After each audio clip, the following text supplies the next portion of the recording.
Бүгін бізді қонақ, студиябыз қонағы Татарстанның атқазанған артисті Илсия Бәдретдинова.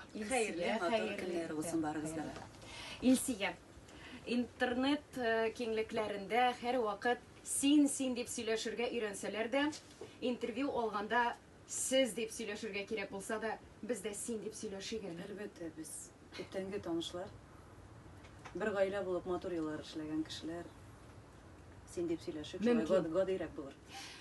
Концертларыңда һәр вакыт үзеңнең тамашачыларың белән рәхәт итеп аралашасың. Тормыштан төрле фикерләр җиткерәсең, канатлы сүзләр әйтәсең. Һәм шул уңайдан безнең соравыбызда менә шушы мәкаль белән башланып китсен әле. Яхшылык эшлә дә суга сал диләр. Халык күрмәсә дә балык күрер диләр.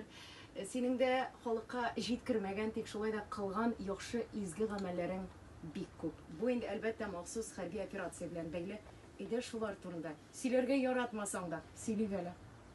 Сөйләргә яратмыйм, бер кайчан да чыгарганым да булмады.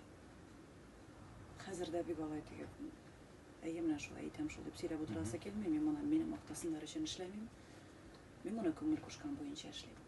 Мин үзем дә әни кеше. Минем улыма 21 яшь.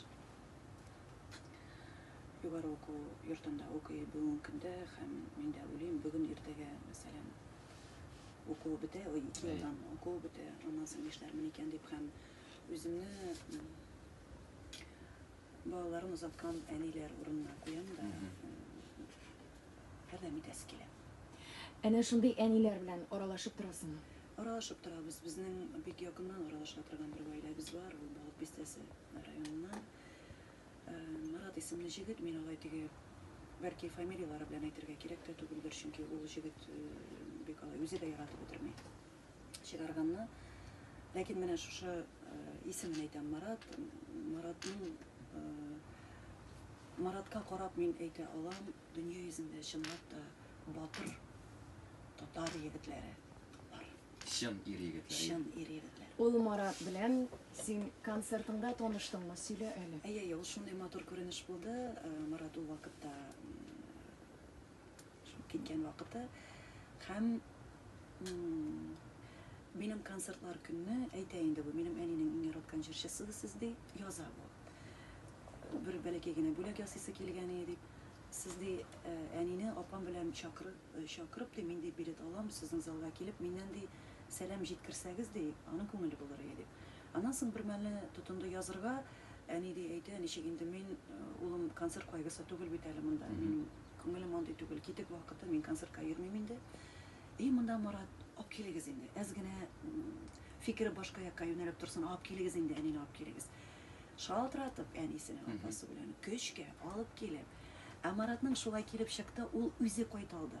Ул кайтып, беркемгә әйтмичә, Казанда көтеп торып. Ул шуны без бөтен зал белән елап беттек, бөтен группа белән елап беттек. Әнисе белән апасын сәхнәгә чакырып, мин әйтәм, улыгыз Марат сезгә кайнар сәламнар җиткерде, бик каты яратам дип әйтте. Әнисе инде елый да елый, шүгәләп төшеп елый. Балам исән сау, рәхмәт дип. Мәйдәм алай гына да түгел, бүген кайтты сезне күрергә.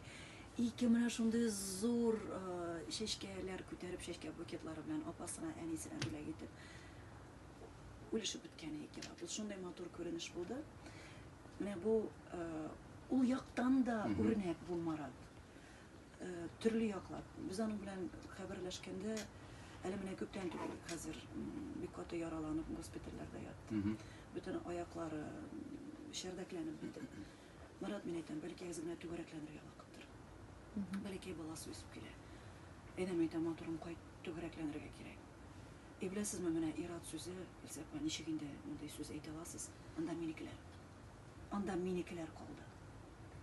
Сез андагы җегетләрнең күзен күрсәгез, анда чын дуслык, анда чын иратлар, мин калдырып китә алмыйм. Мин әлбәттә терелү белән кирәдән кайтачакмын.